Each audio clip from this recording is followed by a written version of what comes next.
Los Miserables, segunda parte, Cosette, libro tercero, cumplimiento de una promesa. Capítulo 1. Montfermeil. Montfermeil en 1823 no era más que una aldea entre bosques. Era un sitio tranquilo y agradable, cuyo único problema era que escaseaba el agua y era preciso ir a buscarla bastante lejos, en los estanques del bosque. El bodeguero Thénardier pagaba medio sueldo por cubo de agua a un hombre que tenía este oficio y que ganaba en esto 8 sueldos al día. Pero este hombre solo trabajaba hasta las 7 de la tarde en verano y hasta las 5 en el invierno, y cuando llegaba la noche, el que no tenía agua para beber o iba a buscarla o se pasaba sin ella. Esto es lo que aterraba a la pequeña Cosette. La pobre niña servía de criada a los Thénardier y ella era la que iba a buscar agua cuando faltaba. Así es que, espantada con la idea de ir a la fuente por la noche, cuidaba de que no faltara nunca en la casa. La Navidad del año 1823 fue particularmente brillante en Montfermeil. El principio del invierno había sido templado y no había helado ni nevado. Los charlatanes y feriantes que habían llegado de París obtuvieron del alcalde el permiso para colocar sus tiendas en la calle ancha de la aldea y hasta en la callejuela del Boulanger, donde estaba el bodegón de los Thénardier. Toda aquella gente llenaba las posadas y tabernas y daba al pueblo una vida alegre y ruidosa. En la noche misma de Navidad, muchos carreteros y vendedores bebían alrededor de una mesa con 4 o 5 velas de cebo en la sala baja del bodegón de Thénardier, quien conversaba con sus parroquianos. Su mujer vigilaba la cena. Cosette se hallaba en su puesto habitual, sentada en el travesaño de la mesa de la cocina junto a la chimenea. La pobre niña estaba vestida de harapos. Tenía los pies desnudos metidos en zuecos y a la luz del fuego tejía medias de lana destinadas a las hijas de Thénardier. Debajo de las sillas jugaba un gato pequeño. En la pieza contigua se oían las voces de Eponina y Azelma que reían y charlaban. De vez en cuando se oía desde el interior de la casa el grito de un niño de muy tierna edad. Era una criatura que la mujer de Thénardier había tenido en uno de los inviernos anteriores, sin saber por qué, según decía ella, y que tendría unos 3 años. La madre lo había criado, pero no lo quería, y el pobre niño abandonado lloraba en la oscuridad. Capítulo 2. Dos retratos completos. En este libro no se ha visto aún a los Thénardier más que de perfil. Ha llegado el momento de mirarlos por todas sus fases. Thénardier acababa de cumplir los 50 años. Su esposa frisaba los 40. La mujer de Thénardier era alta, rubia, colorada, gorda, grandota y ágil. Ella hacía todo en la casa. Las camas, los cuartos, el lavado, la comida, a lluvia, el buen tiempo, el diablo. Por única criada tenía a Cosette, un ratoncillo al servicio de un elefante. Todo temblaba al sonido de su voz, los vidrios, los muebles y la gente. Juraba como un carretero y se jactaba de partir una nuez de un puñetazo. Esta mujer no amaba más que a sus hijas y no tenía más que a su marido. Thénardier era un hombre pequeño, delgado, pálido, anguloso, huesudo, endeble, que parecía enfermizo pero que tenía excelente salud.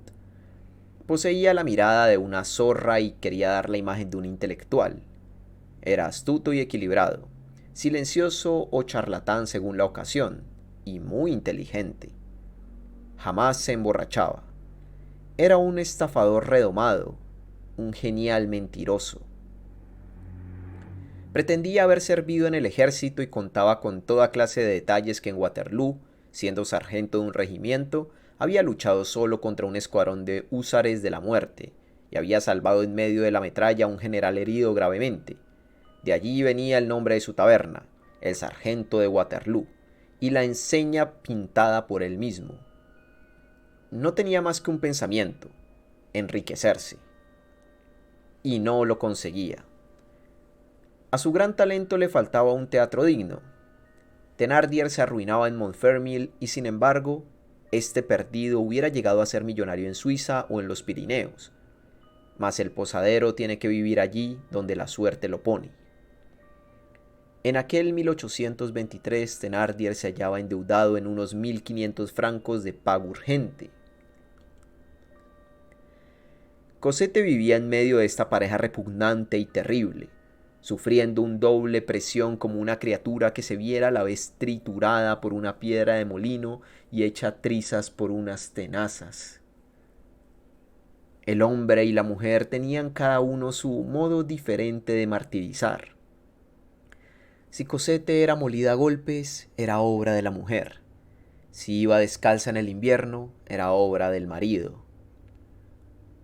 Cosette subía, bajaba, lavaba, cepillaba, frotaba, barría, sudaba, cargaba con las cosas más pesadas.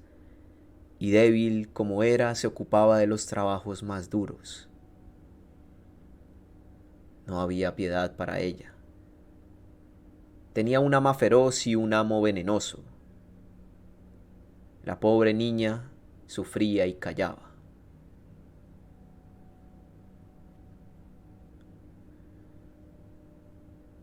Capítulo 3.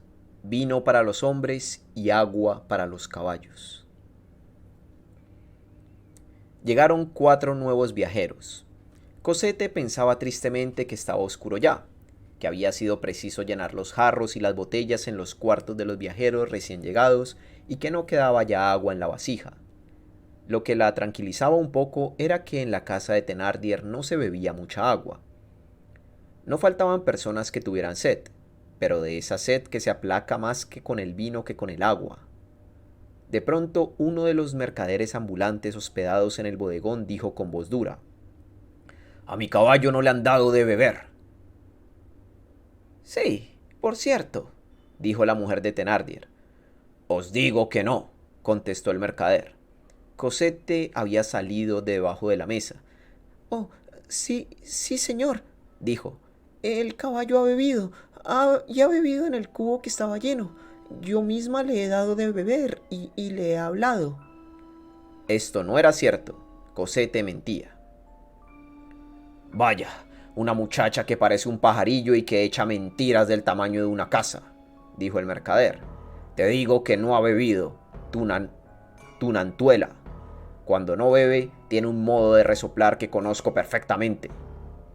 Cosette insistió, añadiendo con una voz enronquecida por la angustia: «Pero si ha bebido, ¿y con qué ganas?». Bueno, replicó el hombre enfadado. «Que den de beber a mi caballo y concluyamos».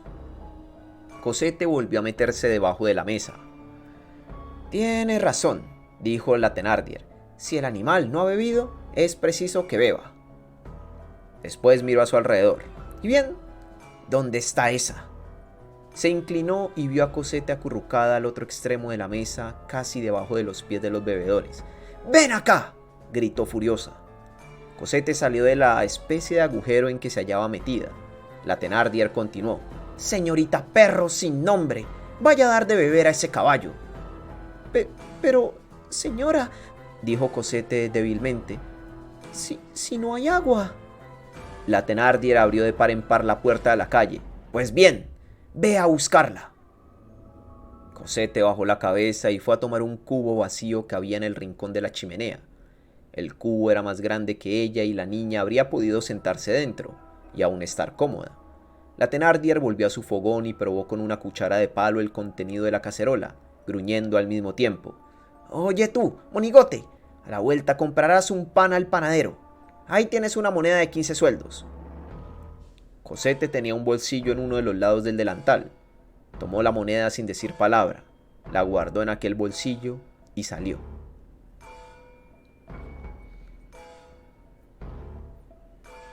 Capítulo 4. Entrada de una muñeca en escena. Frente a la puerta de los Thénardier se había instalado una tienda de juguetes relumbrante de lentejuelas, de abalorios y vidrios de colores.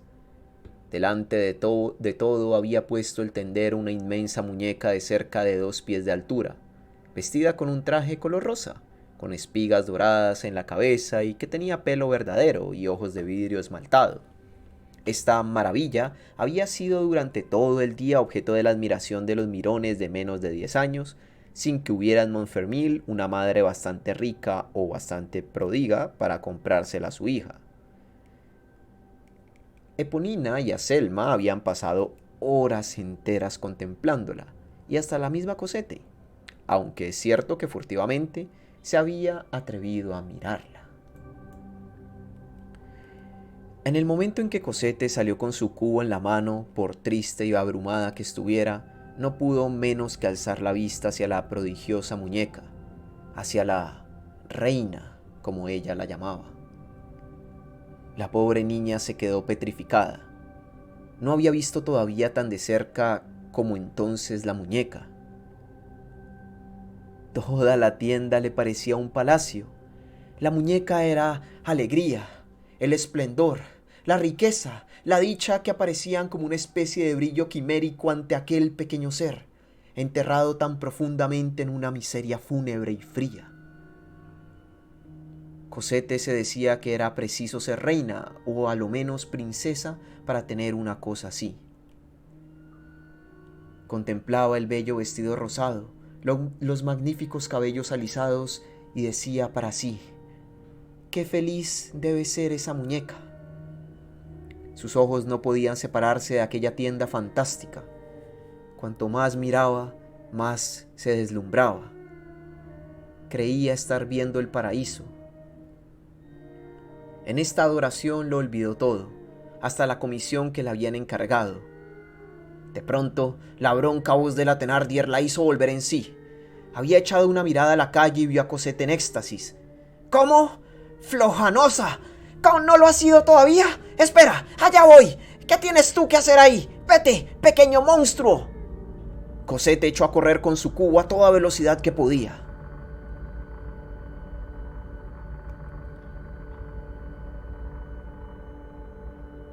Capítulo 5. La niña sola. Como la taberna de Thénardier se hallaba en la parte norte de la aldea, tenía que ir Cosette por el agua a la fuente del bosque que estaba por el lado de Cheles. Ya no miró una sola tienda de juguetes.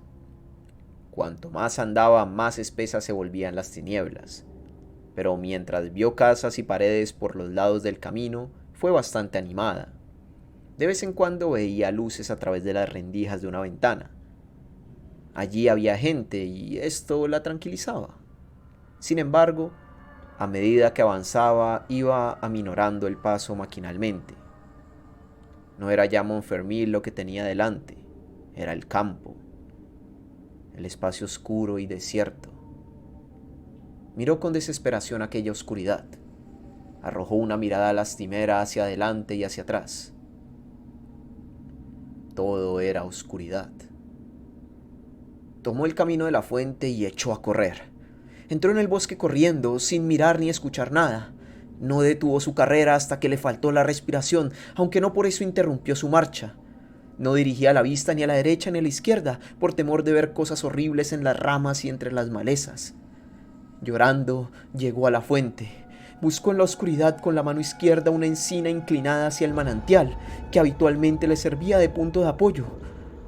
Encontró una rama, se agarró a ella, se inclinó y metió el cubo en el agua. Mientras se hallaba inclinada así, no se dio cuenta de que el bolsillo de su delantal se vaciaba en la fuente. La moneda de 15 sueldos cayó al agua. Cosette no la vio ni la oyó caer. Sacó el cubo casi lleno y lo puso sobre la hierba. Hecho esto, quedó abrumada de cansancio. Sintió frío en las manos que se le habían mojado al sacar el agua y se levantó. El miedo se apoderó de ella otra vez, un miedo natural e insuperable. No tuvo más que un pensamiento: huir a todo escape por medio del campo hasta las casas, hasta las ventanas, hasta las luces encendidas. Su mirada se fijó en el cubo que tenía delante. Tal era el terror que le inspiraba a la Thénardier que no se atrevió a huir sin el cubo de agua. Cogió el asa con las dos manos y le costó trabajo levantarlo. Así anduvo unos 12 pasos, pero el cubo estaba lleno. Pesaba mucho y tuvo que dejarlo en tierra. Respiró un instante, después volvió a coger el asa y echó a andar. Esta vez anduvo un poco más, pero se vio obligada a detenerse todavía.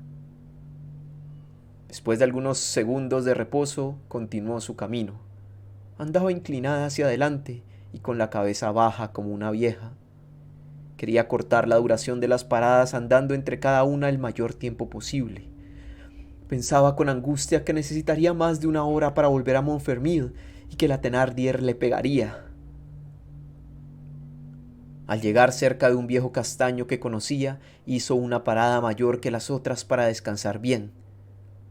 Después reunió todas sus fuerzas, volvió a coger el cubo y echó a andar nuevamente. ¡Oh, Dios mío! ¡Dios mío!, exclamó, abrumada de cansancio y de miedo. En ese momento sintió de pronto que el cubo ya no pesaba. Una mano, que le pareció enorme, acababa de coger el asa y lo levantaba vigorosamente. Cosette, sin soltarlo, alzó la cabeza y vio una gran forma negra, derecha y alta, que caminaba a su lado en la oscuridad. Era un hombre que había llegado detrás de ella sin que lo viera. Hay instintos para todos los encuentros de la vida. La niña no tuvo miedo.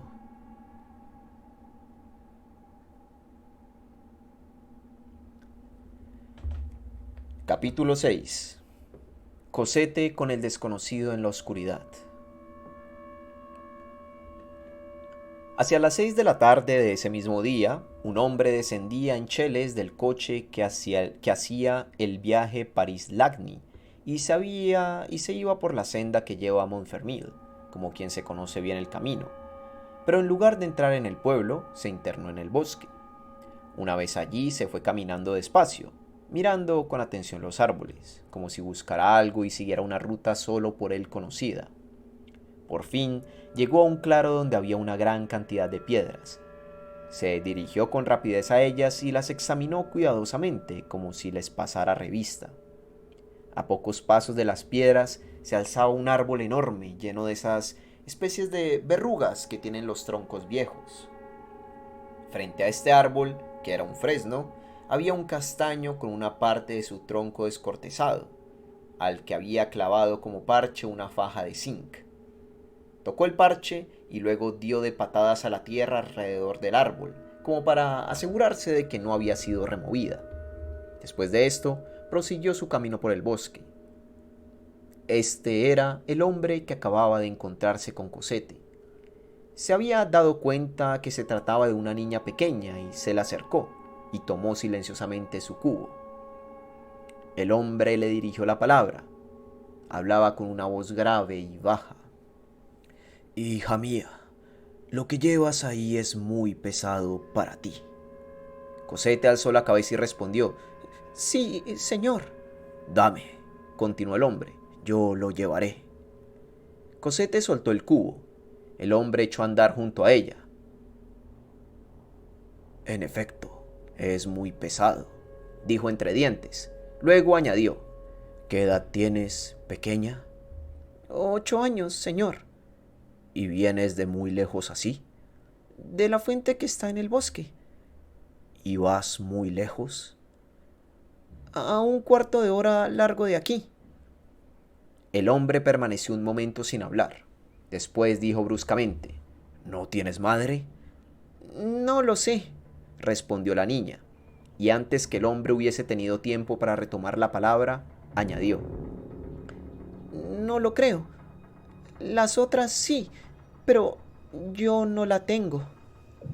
Y después de un instante de silencio, continuó: «Creo que no la he tenido nunca». El hombre se detuvo, dejó el cubo en tierra, se inclinó y puso las 2 manos sobre los hombros de la niña, haciendo un esfuerzo para mirarla y ver su rostro en la oscuridad. «¿Cómo te llamas?», preguntó. Cosette. El hombre sintió como una sacudida eléctrica. Volvió a mirarla, cogió el cubo y echó a andar. Al cabo de un instante preguntó: ¿Dónde vives, niña? En Montfermeil. Volvió a producirse otra pausa, y luego el hombre continuó: ¿Quién te ha enviado a esta hora a buscar agua al bosque? La señora Thénardier. El hombre replicó en un tono que quería esforzarse por hacer indiferente, pero en el cual había un temblor singular. ¿Quién es esa señora Thénardier? Es mi ama, dijo la niña. Tiene una posada. ¿Una posada?, dijo el hombre. Pues bien, allá voy a dormir esta noche. Llévame. El hombre andaba bastante deprisa. La niña lo seguía sin trabajo. Ya no sentía el cansancio. De vez en cuando alzaba los ojos hacia él con una especie de tranquilidad y de abandono inexplicable. Jamás le habían enseñado a dirigirse a la providencia y orar. Sin embargo, sentía en sí una cosa parecida a la esperanza y a la alegría, y que se dirigía hacia el cielo. Pasaron algunos minutos. El hombre continuó: ¿No hay criada en casa de esa señora Thénardier? No, señor. ¿Eres tú sola? Sí, señor. Volvió a haber otra interrupción. Luego Cosette dijo: Es decir, hay dos niñas, Eponina y Azelma, las hijas de la señora Thénardier. ¿Y qué hacen? Oh, dijo la niña, tienen muñecas muy bonitas y muchos juguetes. Juegan y se divierten. ¿Todo el día? Sí, señor. ¿Y tú? Yo trabajo. ¿Todo el día? Alzó la niña sus grandes ojos, donde había una lágrima que no se veía a causa de la oscuridad, y respondió blandamente: Sí, señor. Después de un momento de silencio, prosiguió: Algunas veces, cuando he concluido el trabajo y me lo permiten, me divierto también. ¿Cómo lo diviertes? Como puedo. Me dan permiso, pero no tengo muchos juguetes. Ponina y Azelma no quieren que juegue con sus muñecas y no tengo más que un pequeño sable de plomo, así de largo. La niña señalaba su dedo meñique. ¿Y que no corta? Sí, señor, dijo la niña. Corta ensalada y cabezas de moscas. Llegaron a la aldea. Cosette guió al desconocido por las calles. Pasaron por delante de la panadería, pero Cosette no se acordó del pan que debía llevar. Al ver el hombre todas aquellas tiendas al aire libre, preguntó a Cosette: ¿Hay feria aquí? No, señor, es Navidad. Cuando se acercaban al bodegón, Cosette le tocó el brazo tímidamente. Señor. ¿Qué, hija mía? Ya estamos junto a la casa. ¿Y bien? ¿Queréis que yo tome el cubo ahora? Porque si la señora ve que me lo han traído, me pegará. El hombre le devolvió el cubo. Un instante después, estaban a la puerta de la taberna. Capítulo 7. Inconvenientes de recibir a un pobre que tal vez es un rico. Cosette no pudo menos de echar una mirada de reojo hacia la muñeca grande que continuaba expuesta en la tienda de juguetes. Después llamó. Se abrió la puerta y apareció la Thénardier con una vela en la mano. ¡Ah! ¿Eres tú, bribonzuela? Mira el tiempo que has tardado. Se habrá estado divirtiéndola muy holgazana como siempre. Señora, dijo Cosette temblando, aquí hay un señor que busca habitación. La Thénardier reemplazó al momento su aire gruñón por un gesto amable. Cambio visible muy propio de los posaderos, y buscó ávidamente con la vista al recién llegado. «Es el señor», dijo. «Sí, señora», respondió el hombre. «Sí, señora», respondió el hombre llevando la mano al sombrero. Los viajeros ricos no son tan atentos. Esta actitud y la inspección del traje y del equipaje del forastero, a quien la Thénardier pasó revista de una ojeada, hicieron desaparecer la amable mueca y reaparecer el gesto avinagrado. Le replicó pues secamente: «Entrad, buen hombre». El buen hombre entró. La Thénardier le echó una segunda mirada. Examinó particularmente su abrigo entallado y amarillento, que no podía estar más raído, y su sombrero algo abollado, y con un movimiento de cabeza, un fruncimiento de nariz y una guiñada de ojos, consultó a su marido, que continuaba bebiendo con los carreteros. El marido respondió con una imperceptible agitación del índice, que quería decir que se largue. Recibida esta contestación, la Thénardier exclamó: «Lo siento mucho, buen hombre, pero no hay habitación». «Ponedme donde queráis», dijo el hombre, «en el granero o en la cuadra. Pagaré como si ocupara un cuarto». «40 sueldos». «40 sueldos, sea». «40 sueldos», murmuró por lo bajo un carretero a Thénardier, «si no son más que 20 sueldos». «Para él son 40», replicó la Thénardier en el mismo tono. «Yo no admito pobres por menos». Entretanto, el recién llegado, después de haber dejado sobre un banco su paquete y su bastón, se había sentado junto a una mesa, en la que Cosette se apresuró a poner una botella de vino y un vaso. La niña volvió a ocupar su sitio debajo de la mesa de la cocina y se puso a tejer.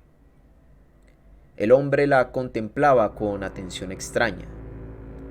Cosette era fea, aunque si hubiese sido feliz, habría podido ser linda. Tenía cerca de 8 años y representaba 6. Sus grandes ojos hundidos en una especie de sombra estaban casi apagados a fuerza de llorar. Los extremos de su boca tenían esa curvatura de la angustia habitual que se observa en los condenados y en los enfermos desahuciados. Toda su vestimenta consistía en un harapo que hubiera dado lástima en verano y que inspiraba horror en el invierno. La tela que vestía estaba llena de agujeros. Se le veía la piel por varias partes y por doquiera se distinguían manchas azules o negras que indicaban el sitio donde la Thénardier la había golpeado. Su mirada, su actitud, el sonido de su voz, sus intervalos entre una y otra palabra, su silencio, su menor gesto, expresaban y revelaban una sola idea: el miedo. De súbito, la Thénardier dijo: «A propósito, ¿y el pan?». Cosette, según era su costumbre cada vez que la Thénardier levantaba la voz, salió enseguida debajo de la mesa. Había olvidado el pan completamente. Recorrió pues al recurso de los niños asustados. Mintió: «Señora, el panadero tenía cerrado». «¿Por qué no llamaste?». «Llamé, señora». «¿Y qué? No abrió». «Mañana sabré si es verdad», dijo la Thénardier, «y si mientes, verás lo que te espera. Ahora, devuélveme la moneda de 15 sueldos». Cosette metió la mano en el bolsillo de su delantal y se puso lívida. La moneda de 15 sueldos ya no estaba allí. «Vamos», dijo la Thénardier, «¿me has oído?». Cosette dio vuelta al bolsillo. Estaba vacío. ¿Qué había sido del dinero? La pobre niña no halló una palabra para explicarlo. Estaba petrificada. «¿Has perdido acaso los 15 sueldos?», aulló la Thénardier, «¿o me los quieres robar?». Al mismo tiempo alargó el brazo hacia un látigo colgado en el rincón de la chimenea. Aquel ademán terrible dio a Cosette fuerzas para gritar: «¡Perdonadme, señora! ¡No lo haré más!». La Thénardier tomó el látigo. Entretanto, el hombre del abrigo amarillento había metido los dedos en los bolsillos sin que nadie lo viera, ocupados como estaban los demás viajeros en beber o jugar a los naipes. Cosette se acurrucaba con angustia en el rincón de la chimenea, procurando protegerse de los golpes a sus pobres miembros medio desnudos. La Thénardier levantó el brazo.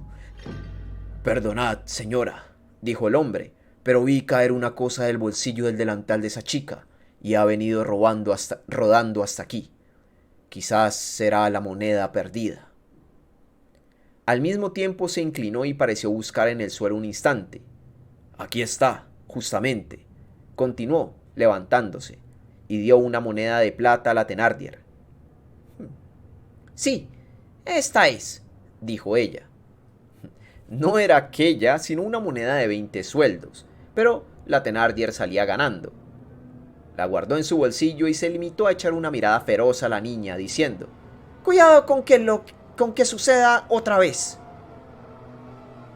Cosette volvió a meterse en lo que la Thénardier llamaba su perrera, y su mirada, fija en el viajero desconocido, tomó una expresión que no había tenido nunca, mezcla de una ingenua admiración y de una tímida confianza. «¿Quién será este hombre?», se decía la mujer entre dientes. «Algún pobre asqueroso. No tiene un sueldo para cenar. ¿Me pagará siquiera la habitación? Con todo, suerte ha sido que no se le haya ocurrido la idea de robar el dinero que estaba en el suelo». En eso se abrió una puerta y entraron Azelma y Eponina, dos niñas muy lindas, alegres y sanas, y vestidas con buenas ropas gruesas. Se sentaron al lado del fuego. Tenían una muñeca a la que daban vueltas y más vueltas sobre sus rodillas, jugando y cantando. De vez en cuando alzaba Cosette la vista de su trabajo y las miraba jugar con expresión lúgubre. De pronto la Thénardier advirtió que Cosette, en vez de trabajar, miraba jugar a las niñas.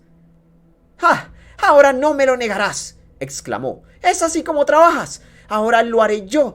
Ahora te haré yo trabajar a latigazos». El desconocido, sin dejar su silla, se volvió hacia la Thénardier. «Señora», dijo sonriéndose casi con timidez, «dejadla jugar». «Es preciso que trabaje, puesto que come», replicó ella con acritud. «Yo no la alimento por nada». «¿Pero qué es lo que hace?», continuó el desconocido con una dulce voz que contrastaba extrañamente con su traje de mendigo. La Thénardier se dignó responder. «Está tejiendo medias para mis hijas que no las tienen y que están con las piernas desnudas». El hombre miró los pies morados de la pobre Cosette y continuó. «¿Y cuánto puede valer el par de medias después de hecho?» «Lo menos 30 sueldos». «Compro ese par de medias», dijo el hombre, y añadió sacando del bolsillo una moneda de 5 francos y poniéndola sobre la mesa. «Y lo pago». Después dijo, volviéndose hacia Cosette: «Ahora el trabajo es mío. Juega, hija mía». Uno de los carreteros se impresionó tanto al oír hablar de una moneda de 5 francos que vino a verla. «Y es verdad», dijo, «no es falsa». La Thénardier se mordió los labios y su rostro tomó una expresión de odio. Entretanto, Cosette temblaba. Se arriesgó a preguntar: «¿Es verdad, señora? ¿Puedo jugar?» «¡Juega!», dijo la Thénardier con voz terrible. «Gracias, señora», dijo Cosette. Y mientras su boca daba gracias a la Thénardier, toda su alma se las daba al viajero. Eponina y Azelma no ponían atención alguna a lo que pasaba. Acababan de dejar de lado la muñeca y envolvían al gato, a pesar de sus maullidos y sus contorsiones, con unos trapos y unas cintas rojas y azules. Así como los pájaros hacen un nido con todo, los niños hacen una muñeca con cualquier cosa. Mientras Eponina y Azelma envolvían al gato, Cosette, por su parte, había envuelto su sablecito de plomo, lo acostó en sus brazos y cantaba dulcemente para dormirlo. Como no tenía muñeca, se había hecho una muñeca con el sable. La Thénardier se acercó al hombre amarillo, como lo llamaba para sí. «Mi marido tiene razón», pensaba. «Hay ricos tan raros». «Ya veis, señor», dijo, «yo quiero que la niña juegue. No me opongo, pero es preciso que trabaje». «¿No es vuestra esa niña?» «Oh, Dios mío, no, señor. Es una pobrecita que recogimos por caridad. Una especie de idiota. Hacemos por ella lo que podemos, porque no somos ricos. Por más que hemos escrito a su pueblo, hace 6 meses que no nos contestan. Pensamos que su madre ha muerto». Ah, dijo el hombre y volvió a quedar pensativo. De pronto Cosette vio la muñeca de las hijas de la Thénardier abandonada a causa del gato y dejada en tierra a pocos pasos de la mesa de cocina. Entonces dejó caer el sable, que solo la satisfacía a medias, y luego paseó lentamente su mirada alrededor de la sala. La Thénardier hablaba en voz baja con su marido y contaba dinero. Eponina y Azelma jugaban con el gato. Los viajeros comían o bebían o cantaban y nadie se fijaba en ella. No había un momento que perder. Salió de debajo de la mesa, se arrastró sobre las rodillas y las manos. Llegó con presteza a la muñeca y la cogió.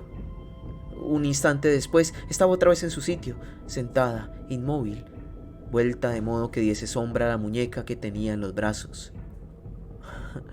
La dicha de jugar con una muñeca era tan poco frecuente para ella que tenía toda la violencia de una voluptuosidad. Nadie la había visto, excepto el viajero. Esta alegría duró cerca de un cuarto de hora.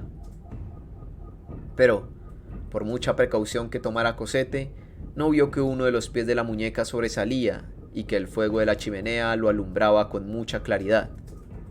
Azelma lo vio y se lo mostró a Eponina. Las dos niñas quedaron estupefactas.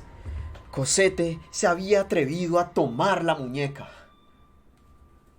Eponina se levantó sin soltar el gato y sin soltar el gato se acercó a su madre y empezó a tirarle el vestido.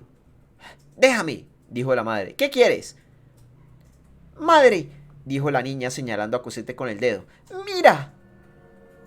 Esta, entregada al éxtasis de su posesión, no veía ni oía nada. El rostro de la Thénardier adquirió una expresión terrible. Gritó con una voz enronquecida por la indignación. «¡Cosette!». Cosette se estremeció como si la tierra hubiera temblado bajo sus pies y volvió la cabeza. «¡Cosette!», repitió la Thénardier. Tomó Cosette la muñeca y la puso suavemente en el suelo con una especie de veneración y de doloroso temor. Después, las lágrimas que no había podido arrancarle ninguna de las emociones del día acudieron a sus ojos y rompió a llorar.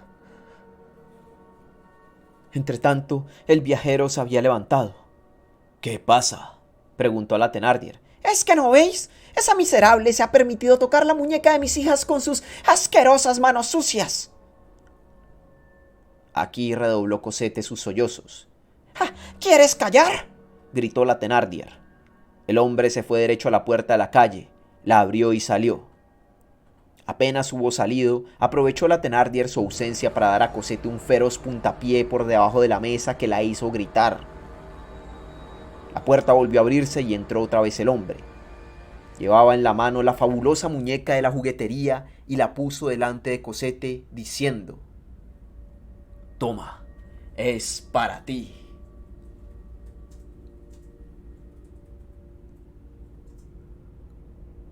Cosette levantó los ojos.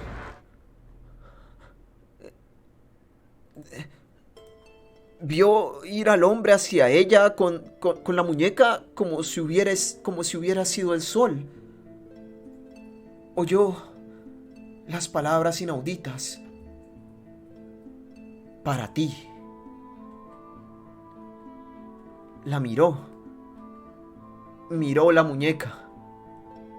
Después retrocedió lentamente y fue a ocultarse al fondo de la mesa. Ya no lloraba ni gritaba. Parecía que ya no se atrevía a respirar. La Thénardier, Eponina y Azelma eran otras tantas estatuas. Los bebedores mismos se habían callado. En todo el bodegón se hizo un silencio solemne.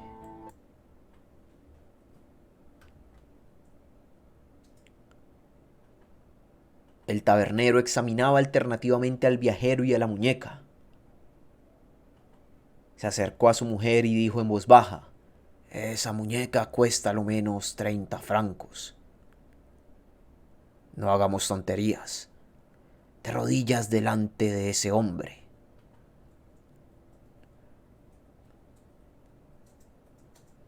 Vamos, Cosette, dijo entonces la Thénardier con una voz que quería dulcificar y que se componía de esa miel agria de las mujeres malas. ¿No tomas la muñeca? Cosette se aventuró a salir de su agujero. Querida Cosette, continuó la Thénardier con tono cariñoso, el señor lo da una muñeca.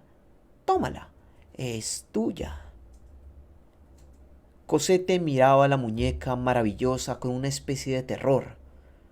Su rostro estaba aún inundado de lágrimas, pero sus ojos, como el cielo en el crepúsculo matutino, empezaban a llenarse de las extrañas irradiaciones de la alegría. ¿De veras, señor?, murmuró. ¿Es verdad? ¿Es mía la reina? El desconocido parecía tener los ojos llenos de lágrimas y haber llegado a ese extremo de emoción en que no se habla para no llorar. Hizo una señal con la cabeza. Cosette cogió la muñeca con violencia. «La llamaré Catalina», dijo. Fue un espectáculo extraño aquel, cuando los harapos de Cosette se estrecharon con las cintas rosadas de la muñeca. Cosette colocó a Catalina en una silla, después se sentó en el suelo delante de ella y permaneció inmóvil, sin decir una palabra, en actitud de contemplación. «Juega, pues, Cosette», dijo el desconocido. «Oh, estoy jugando», respondió la niña. La Thénardier se apresuró a mandar a acostar a sus hijas. Después pidió al hombre permiso para que se retirara a Cosette, y Cosette se fue a acostar llevándose a Catalina en brazos. Horas después, Thénardier llevó al viajero a un cuarto del primer piso. Cuando Thénardier lo dejó solo, el hombre se sentó en una silla y permaneció algún tiempo pensativo. Después se quitó los zapatos, tomó una vela y salió del cuarto, mirando hacia alrededor como quien busca algo. Oyó un ruido muy leve parecido a la respiración de un niño. Se dejó conducir por este ruido y llegó a una especie de hueco triangular practicado debajo de la escalera. Allí, entre toda clase de cestos y trastos viejos, entre el polvo y las telarañas, había un jergón de paja lleno de agujeros y un cobertor todo roto. No tenía sábanas y estaba echado por tierra. En esta cama dormía Cosette. El hombre se acercó y la miró un rato. Cosette dormía profundamente y estaba vestida. En invierno no se desnudaba para tener menos frío. Tenía abrazada a la muñeca, cuyos grandes ojos abiertos brillaban en la oscuridad. Al lado de su cama no había más que un zueco. Una puerta que había al lado de la cueva de Cosette dejaba ver una oscura habitación bastante grande. El desconocido entró en ella. En el fondo se veían dos camas gemelas muy blancas. Eran las de Azelma y Eponina. Detrás de las camas había una cuna donde dormía el niño a quien había oído llorar toda la tarde. Al retirarse pasó frente a la chimenea, donde había dos zapatitos de niña de distinto tamaño. El desconocido recordó la graciosa e inmemorial costumbre de los niños que ponen sus zapatos en la chimenea la noche de Navidad, esperando encontrar allí un regalo de alguna hada buena. Eponina y Azelma no habían faltado a esta costumbre, y cada una había puesto uno de sus zapatos en la chimenea. El viajero se inclinó hacia ellos. El hada, es decir, la madre, había hecho ya su visita y se veía brillar en cada zapato una magnífica moneda de 10 sueldos, nuevecita. Ya se iba cuando vio escondido en el fondo, en el rincón más oscuro de la chimenea, otro objeto. Miró y vio que era un zueco, un horrible zueco de la madera más tosca, medio roto y todo cubierto de ceniza y barro seco. Era el zueco de Cosette. Cosette con esa tierna confianza de los niños que puede engañarlos siempre sin desanimarlos jamás, había puesto también su zueco en la chimenea. La esperanza es una cosa dulce y sublime en una niña que solo ha conocido la desesperación. En el zueco no había nada. El viajero buscó en el bolsillo de su chaleco y puso en el zueco de Cosette un luis de oro. Después se volvió en puntillas a su habitación.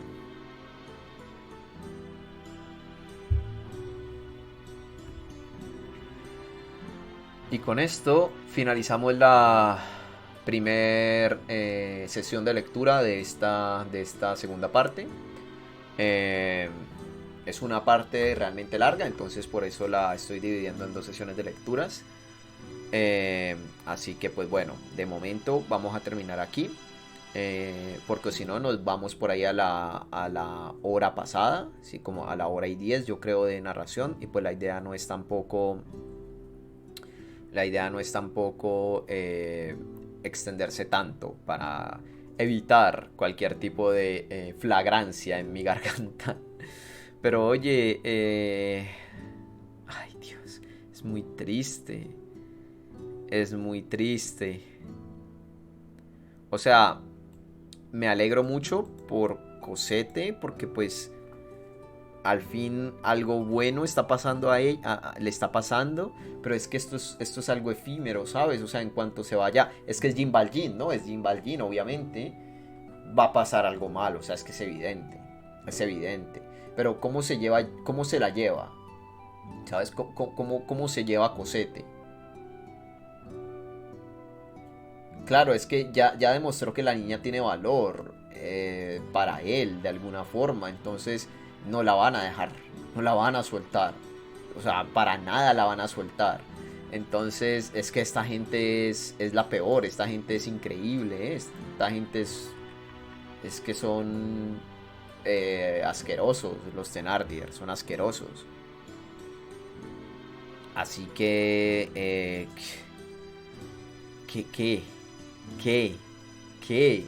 ¿Qué? ¿Cómo va a ser? ¿La va a secuestrar?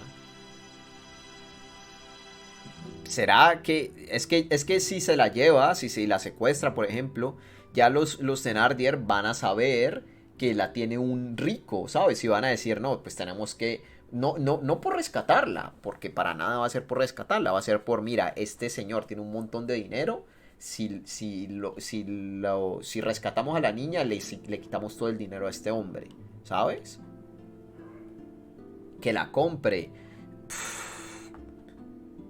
Creo que no la puede comprar. Creo que el esclavismo en Francia en estos momentos está abolido.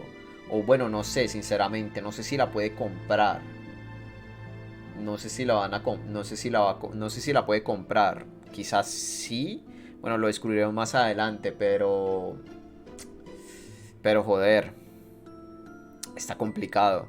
Está complicado. Yo creo que si él hubiera actuado con un poco más de cabeza, porque los Thénardier no iban a rescatar a la niña. Si él hubiera actuado con un poco más de cabeza, se lo hubiera llevado antes de entrar a la posada. Porque es que igual Jean sabe que cuando ella le dijo el nombre, él automáticamente supo, esta es la hija de Fantina. ¿Sabes? Si se la hubiera llevado antes de entrar a la posada, esta gente, qué sé yo, no lo hubieran, a lo mucho lo hubieran buscado un par de días y ya está. Pero ahorita que saben que este hombre es millonario y que además le importa a la niña, ¡buah! Le van a sacar una cantidad de dinero. En fin,